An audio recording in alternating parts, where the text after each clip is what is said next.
Негіз айтады ғой, сен таңертең тұрған кезде ең бірінші ой қандай келеді инсайтта, ол шынайы болады деп айтады. Мен бүгін таңертең оянған кезде миыма керемет бір сондай инсайт келді да, желі бизнес, сетевая компания, ол кәдімгідей сенің тағдырыңды өзгертетін бизнес.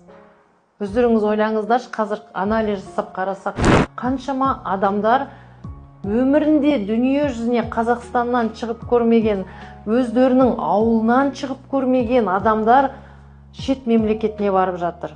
Көзқарас өзгеріп жатыр. Қарасаңыздар, өмірінде армандаған кішкентай кезінде бірнеше жыл бұрын армандаған армандары орындалып жатыр. Тез арада. Оны жасайтын, оны беретін тек қана желі бизнес. Өйткені бұл жерде сізде саналы түрде сіздер өсесіздер, өзгересіздер, үлкен сабақтар аласыздар, обучение. Жан-жағыңыздағы адамдардың, ортадағы адамдардың өзгеріп жатқандарын көрген кезде, нәтижелерін көрген кезде, міндетті түрде сізде өзгере бастайсыз.